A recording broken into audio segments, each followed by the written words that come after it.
Professor David Friedman, it's an honor having you here. Yeah. Well, Professor David Friedman, as I said, it's an honor to have you here for this interview. Um, we would like to ask you a few questions about your work on microeconomics, law, and first of all, we would like to start with a personal question. Um, what inspired your transition from physics to economics, and in what ways has your background in physics shaped your approach to economic reasoning? For example, in your paper, Cold Houses in Warm Climates and Vice Versa, a paradox of rational heating, one can detect a kind of analytical rigor and modeling sensibility reminiscent of the physical sciences. Do you see the influence of physics as central to the way you conceptualize economic behavior and structure economic models? To begin with, I changed from physics to economics because I decided I was a better economist than a physicist. Uh, that when I was at the physics department at Columbia as a postdoc, if there was if somebody was giving a talk on his work, I was one of the people sitting at the back trying to follow it. And in the comparable situation at University of Chicago, in the economics department or the law school, I'm one of the people saying, well, look, that's wrong, and maybe you should do that, and so forth and so on. So I just concluded that it was clear where I ought to be allocating my resources. Uh, I don't think the physics has had very much effect. I sometimes say that one advantage of a PhD in theoretical physics is that I can do non-mathematical economics without people thinking that I'm afraid of mathematics. Uh, but mostly it doesn't come up. You mentioned the cold houses in warm climates article, which I'm rather fond of, and that did depend on the fact that I knew what the physics of heating were. Although I oversimplified them a little bit in the article, as I think I say at some point, and therefore it occurred to me that you had a constant marginal cost of internal temperature given the physics of conduction, that the rate of heat loss was proportional to the temperature difference, and therefore the first derivative was constant. Uh, but other than that, I don't think that the physics had much effect, and I don't think physics has a big effect on what economics is like. Uh,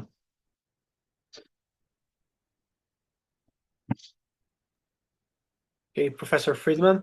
Professor David Friedman, how significant in the analytical framework of the Chicago School to your political and economic thought? For extensions, in the is emphasis on cost-benefit analysis and price theory. I'm not sure I understand the question. You're asking how the other members of the Chicago School view my approach to things. Exactly. No, no, no. Uh, Uh, I remember Gary Becker telling me at one point that he thought his political views were intermediate between mine and my father's. Uh, so I get along fine with those other members of the Chicago School who I've known. Uh, I think I represent a relatively extreme version of their political views, since most of them think there ought to be much less government than there is, but most of them do not think there ought to be zero government. But that I wouldn't say that's a problem. My father's view was that the stateless society I described might work, but probably wouldn't. And my view was that it might not work, but probably would. And that's not a very large gap, since neither of us really has any way of proving it short of waiting until the institutions are established, which is likely to take quite a while. Uh, so Uh, well, um, and what motivated you to adopt a more uncompromising defense of the market than those same figures of the Chicago School, who tended to place certain limits due to concerns over negative externalities? yeah, that is, I guess there are a couple of answers. One of them is that I was just interested in how far the argument could be pushed. Given that you could push pretty far the argument for the market doing things, could you push it all the way? And initially, I thought, when I was maybe 15 or 16, I thought that the market was the right solution for everything else, but had to be done in a framework of laws provided by from the outside. And I read a convincing science fiction novel which described a society in which the legal rules were themselves endogenous. And it seemed to me that was not impossible, and that therefore it was worth thinking about whether you could have such a system for our society. Uh, and I guess that's about it.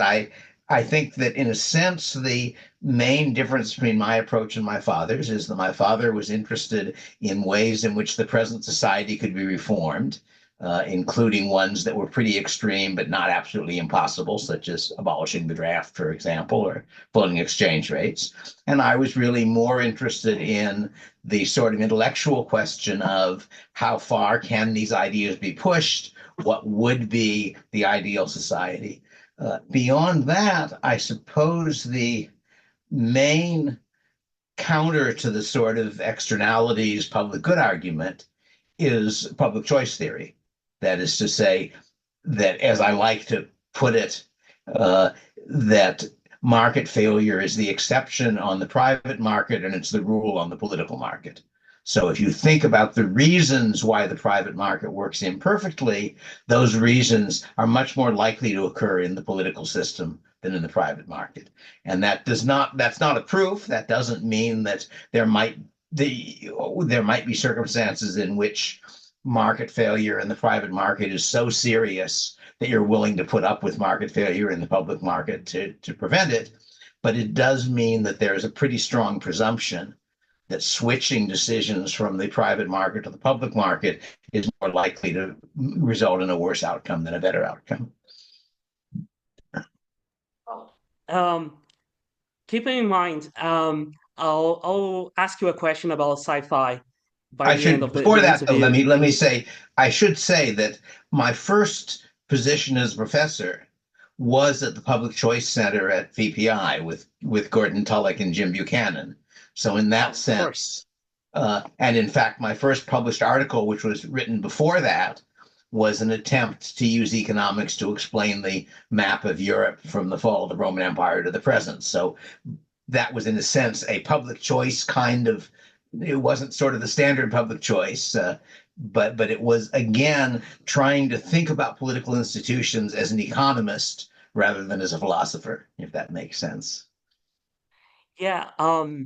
It, just Could you provide us with the name of the novel that you cited Oh, as sure. inspiring? The Moon is the Harsh Mistress by Heinlein. Oh, by Heinlein, of course. Yeah. uh, I was going to ask you by the end of the interview, which one do you prefer, Asimov or Heinlein? Heinlein, that's easy. Heinlein is just a better Oh, writer than Asimov. Asimov does some neat things, but at some point I happened to be rereading a uh, Heinlein, not very pretentious novel. The What was her name? Of Somebody of Mars, uh, girl, Podkane of Mars, uh, and a pretty good Asimov. And the Heinlein just stood up much better, in my view, to the rereading.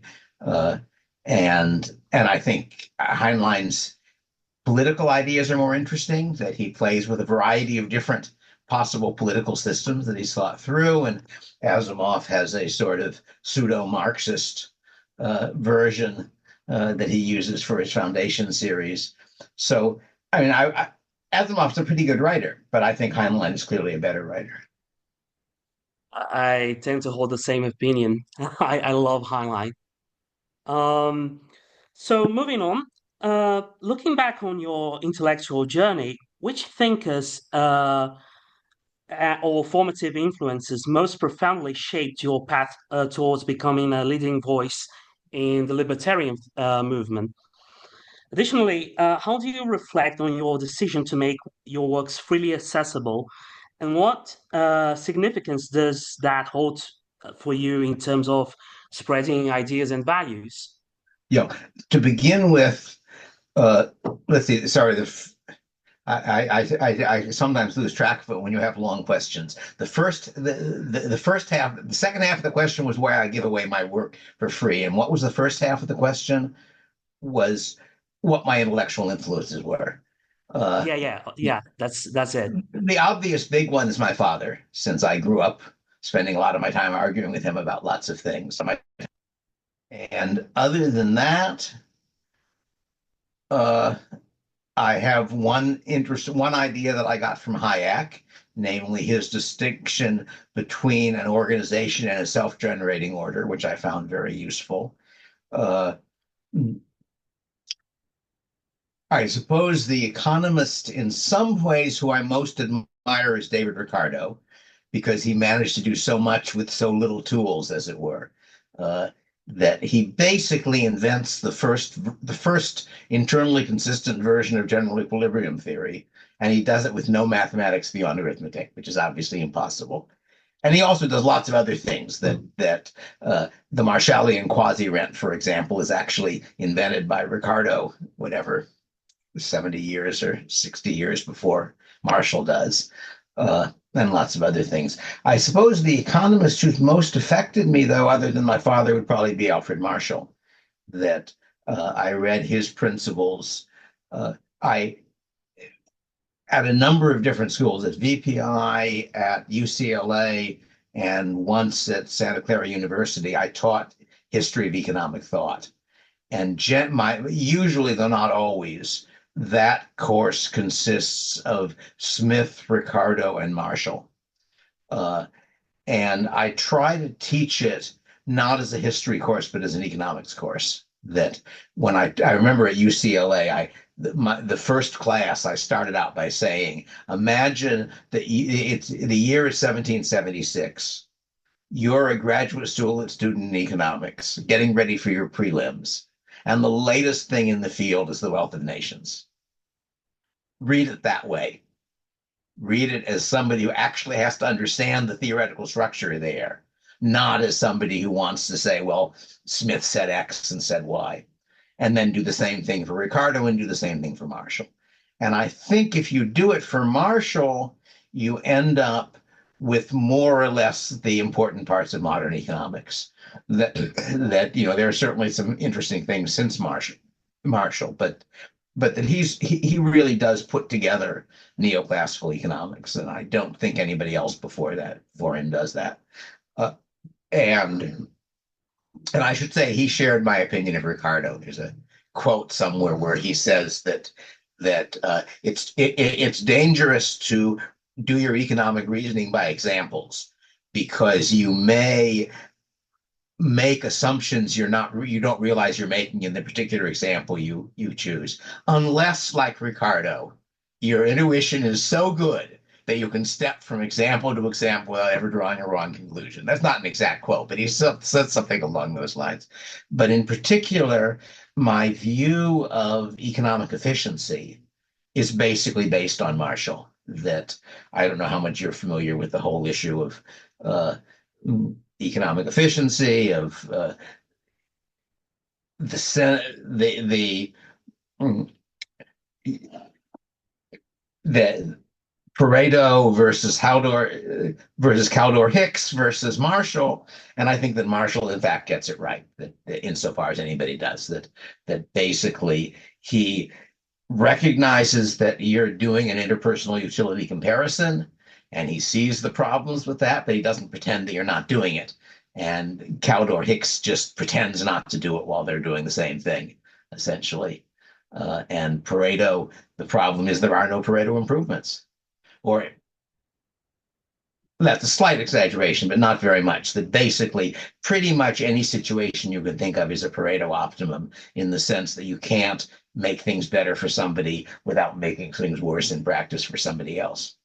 Uh, so anyway, so I guess probably Marshall and my father would be my two biggest influences. Um, and it's quite interesting that Pareto went that way of the ordinal utility, Mm. and he couldn't solve the problems that he identified with cardinal utility. Mhm. Yes. Yeah. Well, I think I've written a number of things arguing in favor of cardinal utility, which is not a fashionable position, but I think it makes more sense as a way of thinking about it. And I think I may be wrong, but I think that the shift from cardinal utility to ordinal utility may be one of the reasons for the shift away from economic intuition towards mathematics.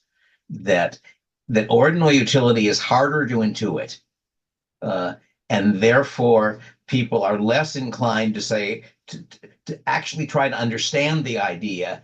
You can follow a proof from step to step correctly and still not really know why it's true.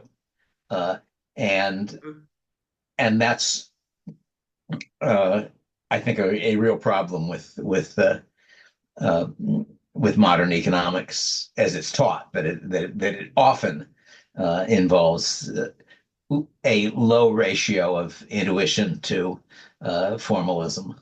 Uh,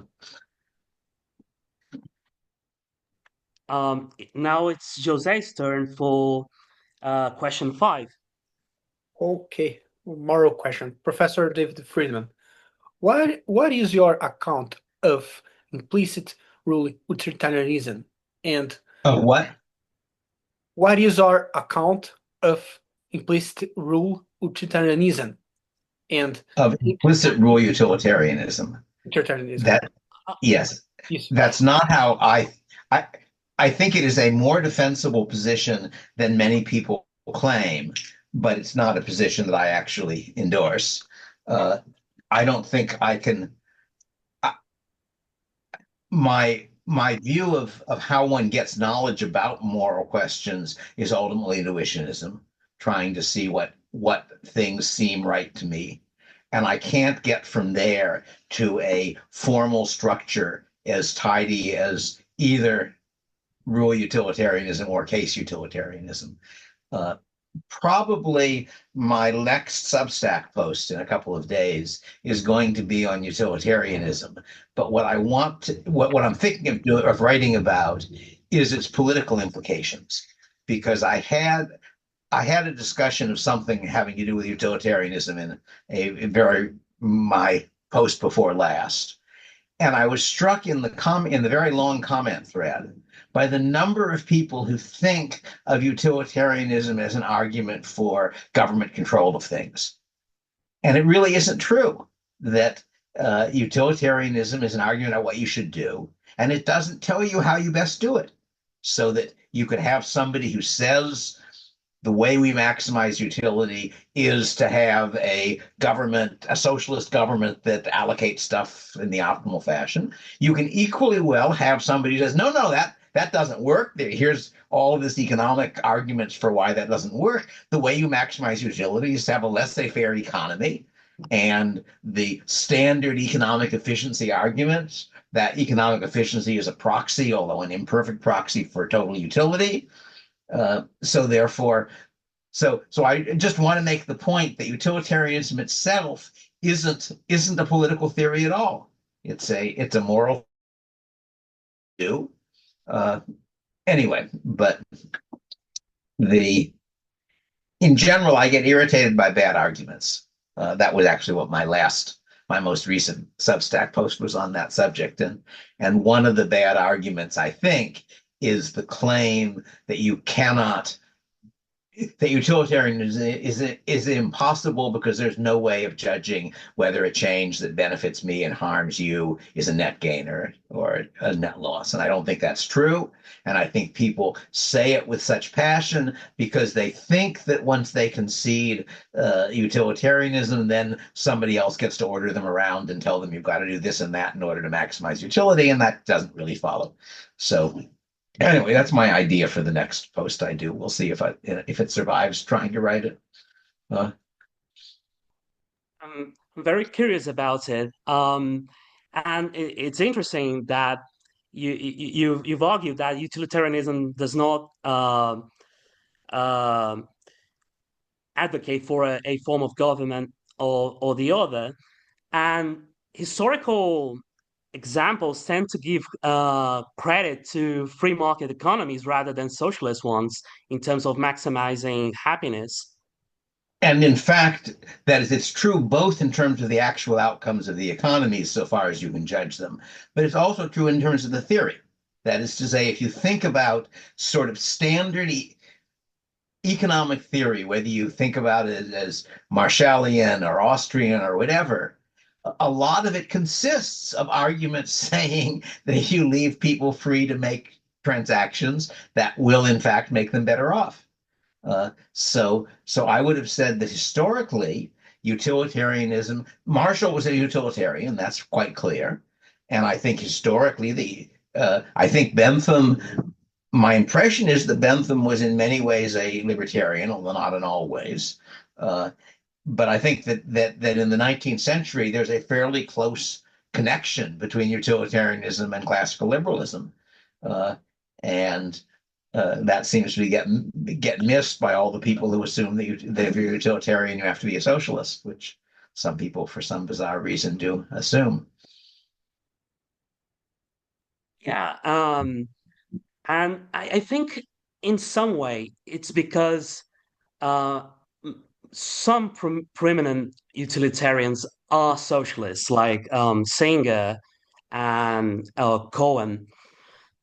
But as you said, there is no like uh, implicit or explicit uh, political framework that you can extract from utilitarianism. I think it's just like just like you said, is a moral theory about what to do or act, uh, And and utilitarianism consequences. plus economics gives you a pretty strong argument for laissez-faire.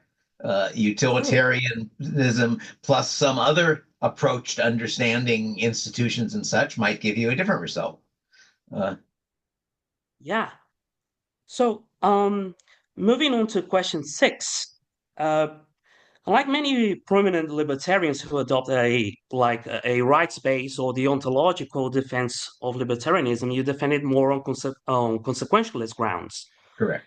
Uh, what led you to choose consequentialism as a basis for your libertarian views, and how would you critique these alternative justifications, like the ontological natural rights-based versions of libertarianism? That is, I have two criticisms of the natural rights, non-aggression postulate, et cetera, different versions of utilitarianism. One of them is that we have no way of showing somebody who doesn't agree with us that the moral principles we're arguing for are correct.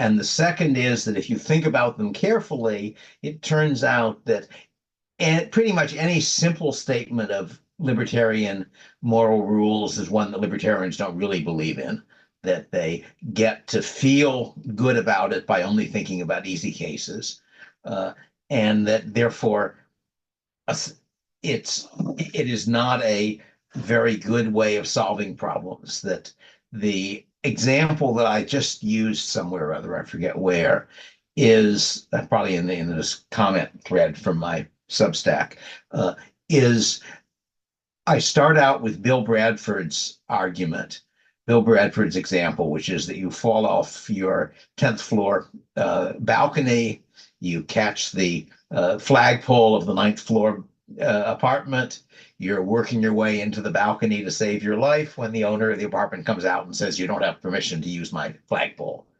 And if you take seriously the sort of simple statements of the non-aggression postulate, you've got to let go and fall to your death because you don't have the right to use his property without his permission. But nobody does that, and nobody believes it. And then an obvious response is this is a very exotic and unlikely situation. But you then think about what are the reasons, how would you defend your hanging on? And one defense is to say, look, my life is very, very important. And therefore, although normally we believe in the non-aggression postulate, minor bits of aggression are all right to save my life. And I say, well, that's very well.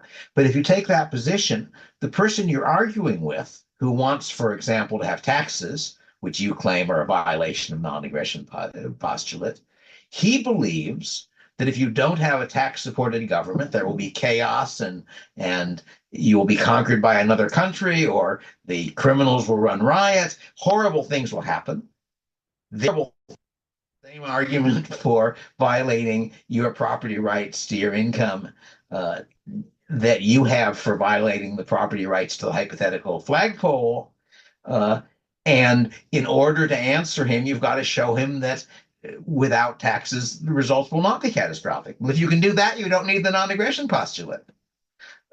So that would be one example of what seems to me the right way of approaching these issues. So anyway, it's I don't know how long. Uh, I think there probably was a point at which I did believe in the sort of bright line moral rules, but then the more I thought about them, the less persuasive they seemed to be.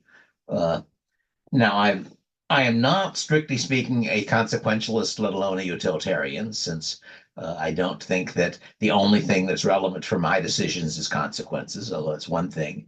But I think that it is the intellectually correct, and perhaps the tactically correct tactic to defend libertarianism on consequential grounds. First, because of the problems with the alternative, and second, because the consequential argument you can actually provide evidence on. We don't have, a we can't do perfect controlled experiments on social institutions, but we do have a bunch of cases where you had two very similar societies, one of which was much more laissez-faire than the other, and we can observe what happened. And the obvious examples are West Germany and East Germany, South Korea and North Korea, China and Taiwan, communist China under Taiwan, and communist China before and after the death of Mao. So that gives you four examples where you've got more or less the same society, the same place, the same technology. And in all four of them, the more nearly market-oriented system was spectacularly more successful for human beings. So I think in that sense, it makes more sense to make arguments along those lines.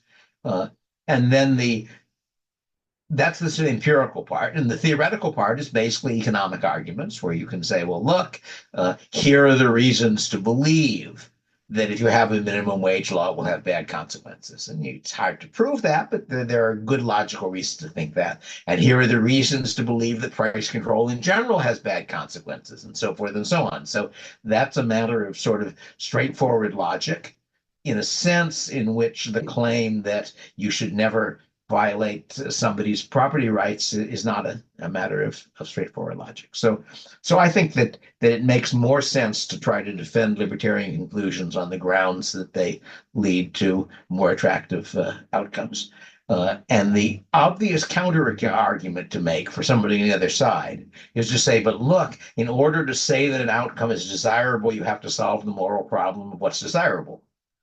And my response to that is, it is sufficient that the people you're trying to convince themselves have views of what's desirable, and that in terms of their views, the outcomes of my system are more attractive. I don't have to justify their views; they have them already, and the views of different people correlate, not by no means perfectly, but there are very few people who think that starvation is good, or poverty is good, or disease is good. And so you can get pretty far, not all the way, but pretty far by just saying, well, what are the common moral beliefs of people about what outcomes are good?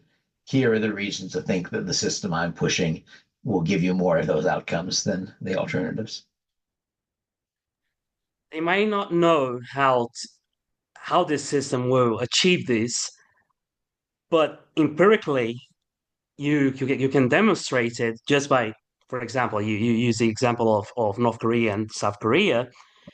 And that's what I really enjoy about your reasoning. You tend to think on limits, like you tend to think like very difficult, um, not the obvious cases you see with most libertarian Mm. defenses of laissez-faire, and you tend to rely on those empirical arguments too that I think a lot of libertarians tend to neglect.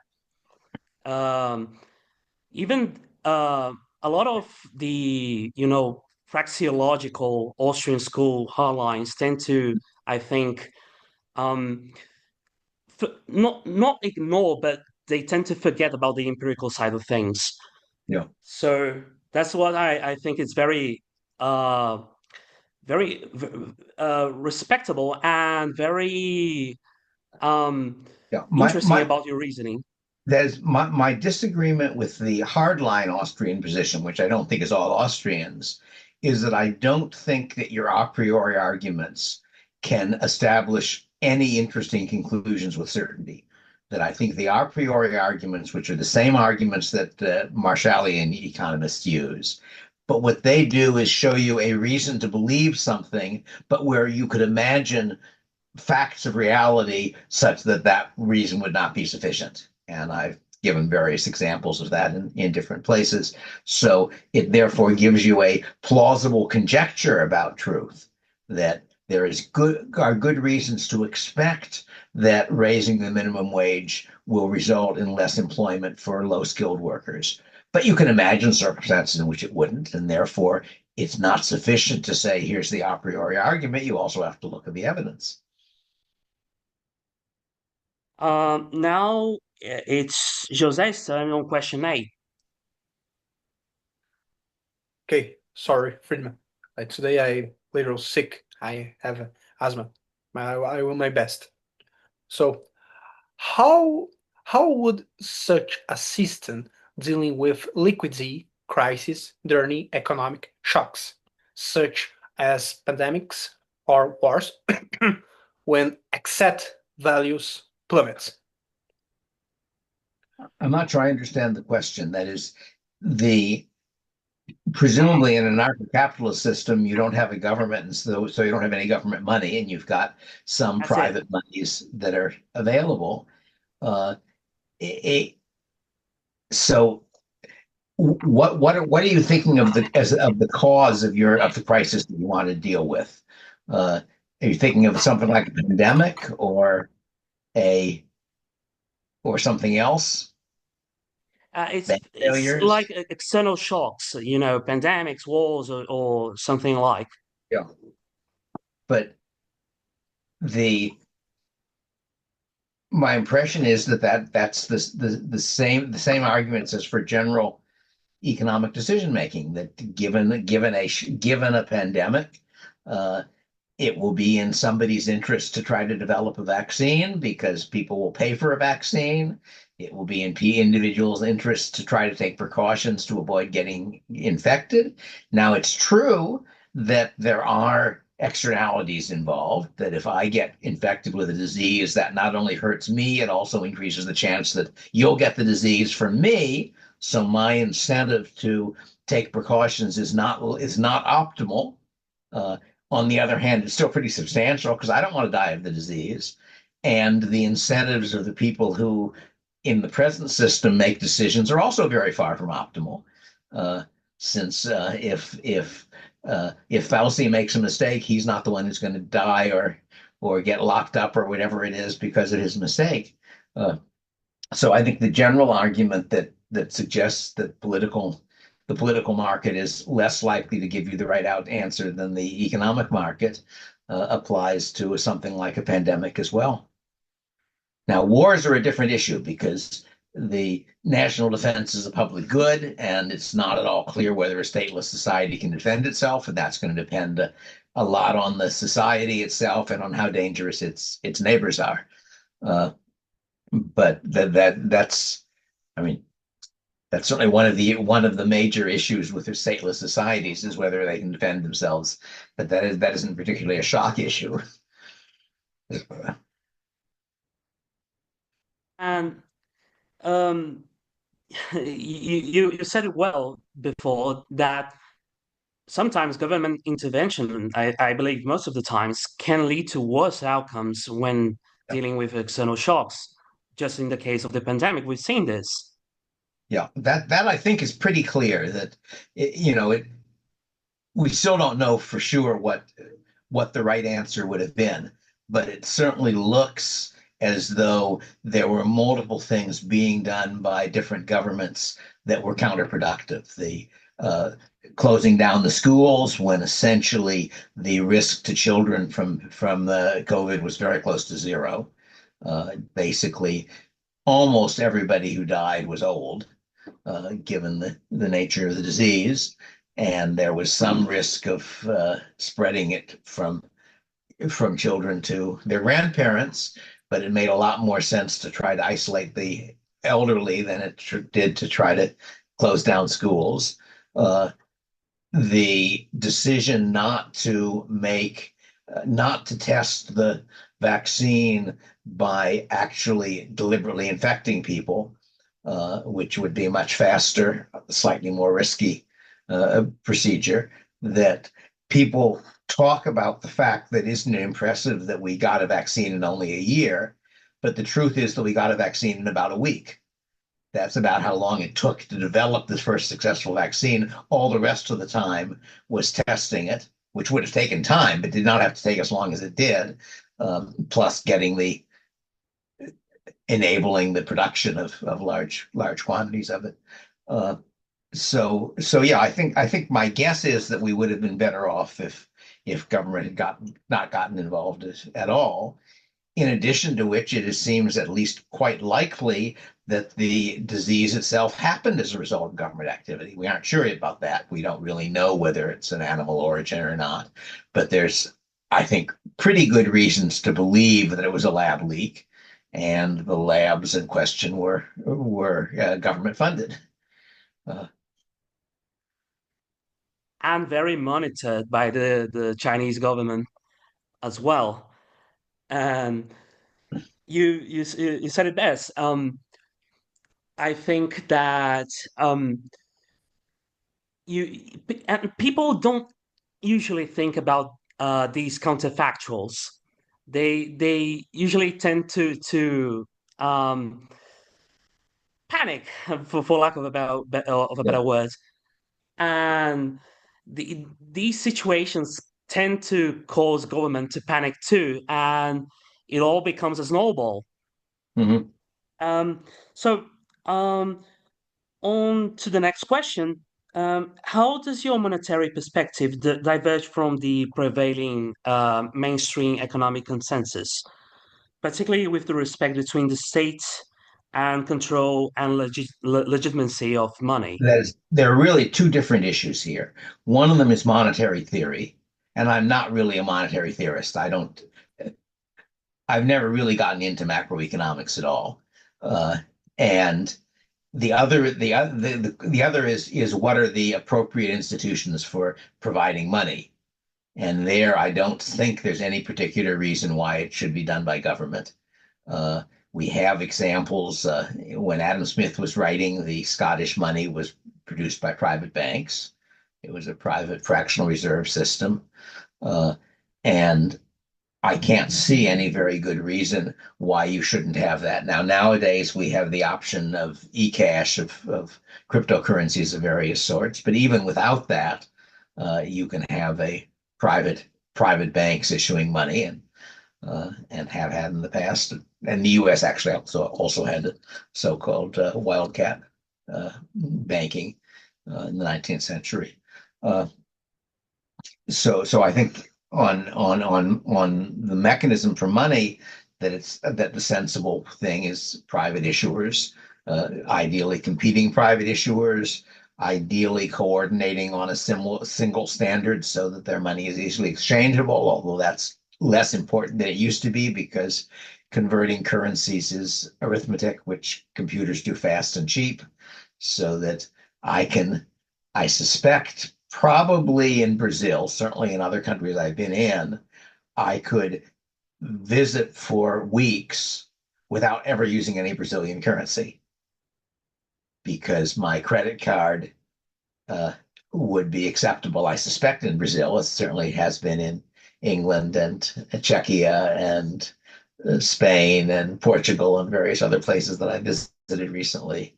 Uh, so in that sense, you don't really have to have you could have, five different banks, each of which issues credit cards where they have relations with each other and exchange rates between them and so forth. Uh, so that would be easier now than it would have been. The I've sometimes put it in by suggesting that the European countries finally achieved a common currency just as it became unnecessary.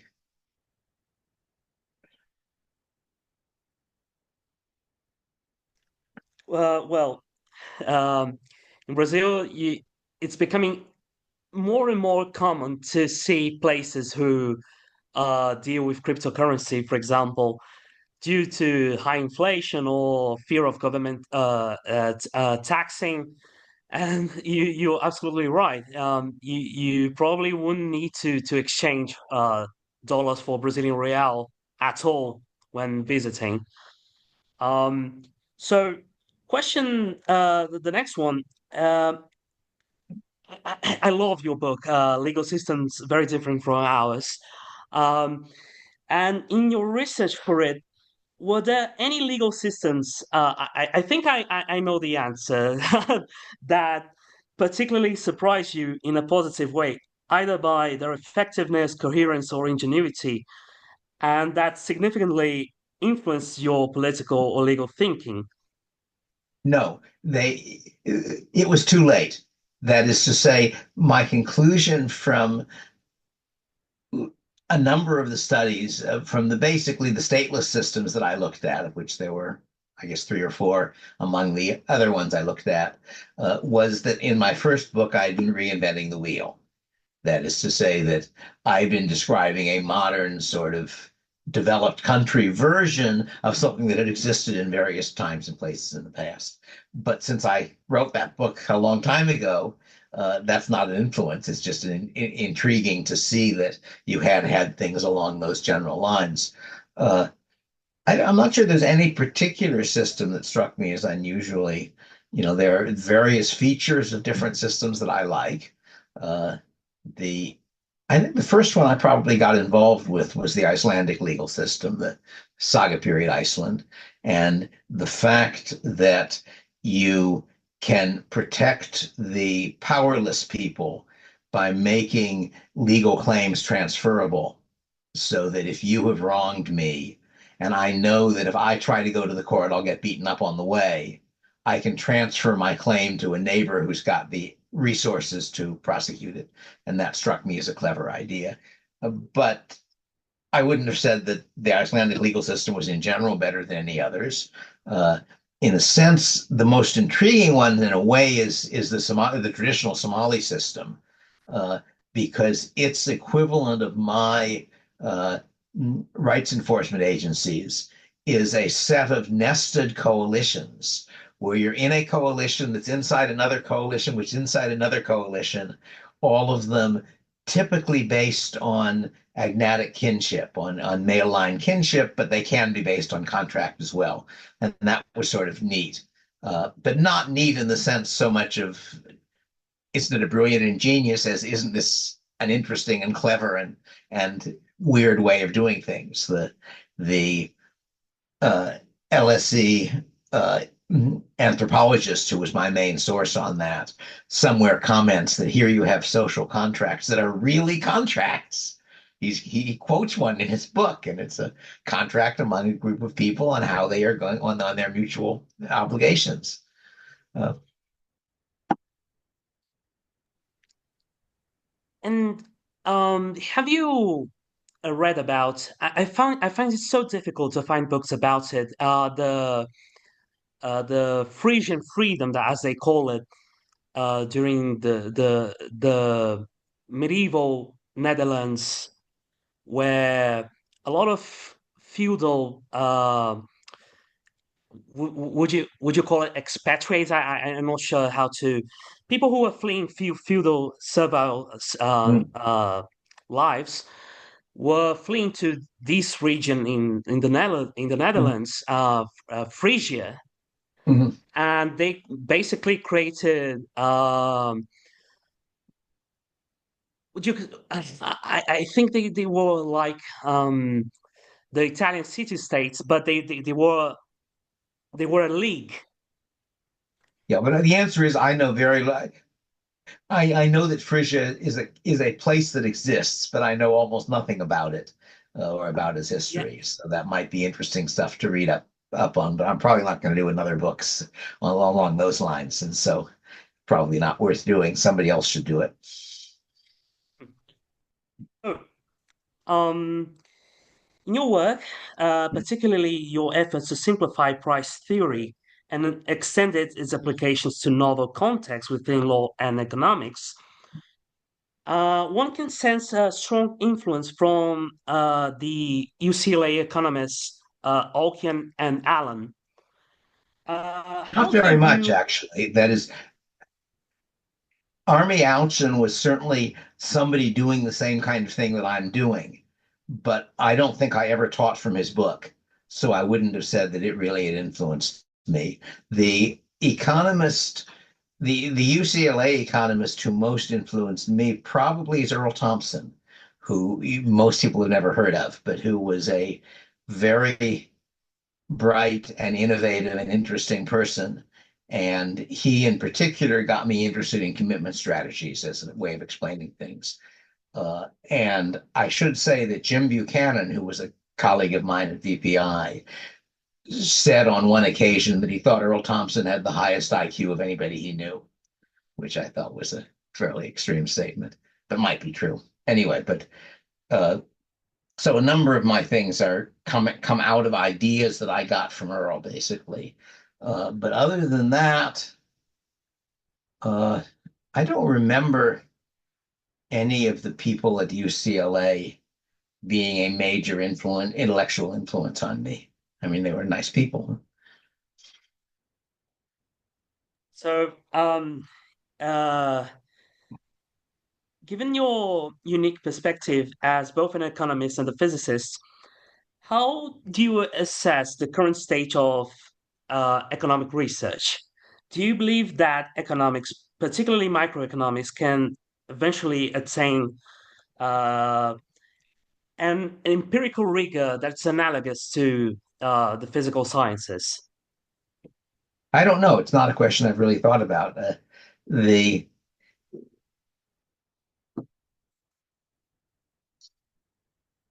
That is the advantage that economics has is that we're people and we therefore know a good deal about what people are like, and therefore we can do a better job, I think, of making a priori guesses in economics than we could in physics.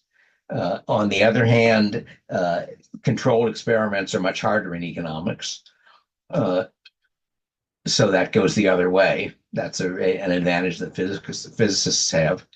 Uh, but I really had, it's really not accurate to describe me as a physicist. I was a physicist at one time. I got a doctorate and I did 2 or 3 years of doctoral studies at Columbia, but I haven't done any physics since. And that was what 50 years ago, something like that, a little more than 50 years ago. Uh, so I have not kept up to date with current physics, and I haven't done any physics really for a very long time. I think it's a vice that we have here in Brazil is that we tend to attach um, a lot of weight to, or you have a PhD in physics, and so you must be a physicist or something like. It's true. It's true elsewhere as well. I often have people claim that I am both a physicist and an economist, but it really is not true. I know much more physics than the average non-physicist does, but it's not something. It's not really my field and hasn't been my field for a very long time. Sorry for that. Um, so to finalize our interview, first of all, thank you for gracing us with this opportunity. Um, how do you perceive the evolution of libertarianism and in the United States and globally? Would you say that it now holds more influence than when you first began writing on the subject? For Yes. example, with the election of Javier Milei, as the first self-declared anarcho-capitalist head of Yes. states, do you believe that the libertarian movement might become in the future more influential than, liberalism in the egalitarian sense? That's optimistic, but I think libertarianism, to begin with, when I started out, I think most people in America did not have a concept of libertarian. It wasn't in their metal furniture. And I think at this point that people who are interested in politics do think of that as one relevant category. Uh, and you know, Trump at some point claimed to be a libertarian, though it isn't true. But the fact that he would even claim it would suggest sort of a high visibility, relatively high visibility.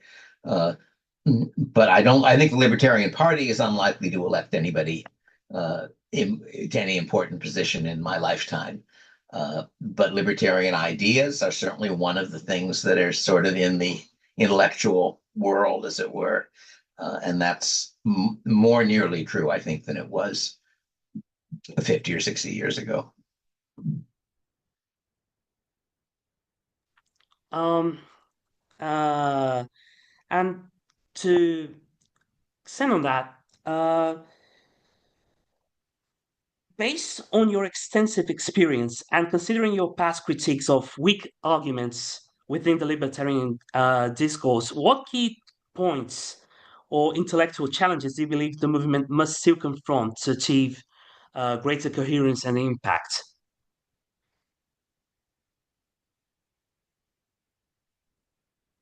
One problem at the moment uh, is the tendency for libertarians to want to distort their views in order to appeal to one or another of the major political factions.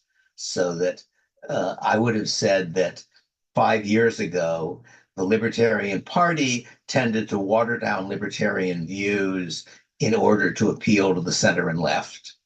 And that for the last couple of years, the Libertarian Party has tended to water down libertarian views in order to appeal to the right. And I think that's unfortunate. Uh, and it's not surprising that given given the sort of tribalism of how people think, if you've got somebody who says, well, my tribe is red tribe is the right wing, and you've persuaded me about libertarianism. Well, I'm going to want a red tribe version of libertarianism, and similarly the other way. But I think that's a real problem.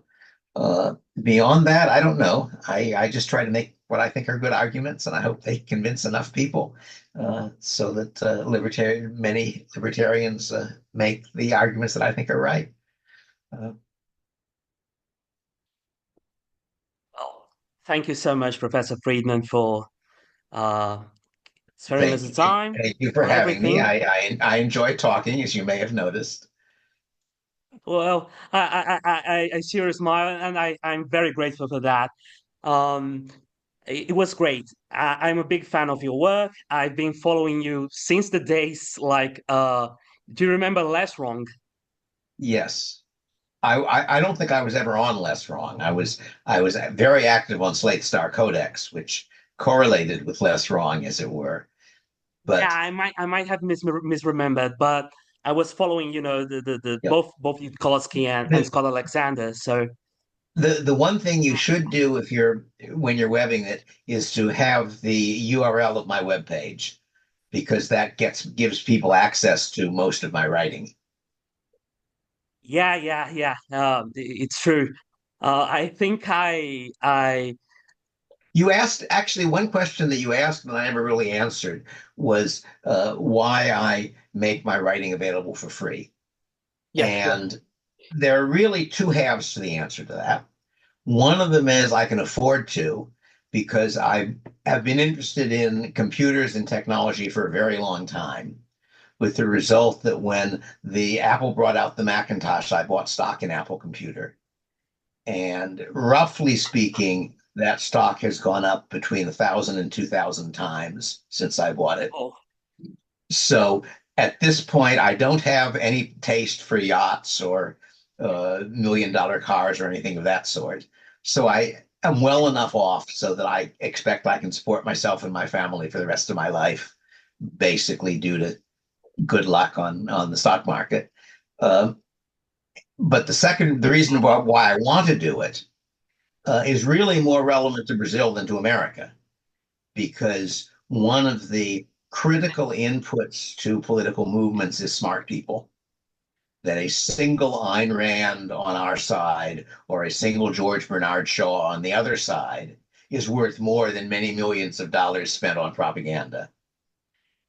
There are a lot of smart people in the world, most of whom are not likely to read books they have to pay for written in English. And I figure by making my stuff available for free online, I have a reasonable chance of snaring a very smart 17-year-old in Nigeria or Vietnam or India or Brazil who would be very unlikely to see my ideas elsewhere. And now, of course, things like YouTube do the same thing to some extent, because I've got lots of talks on YouTube, which have things like this, what we're doing now.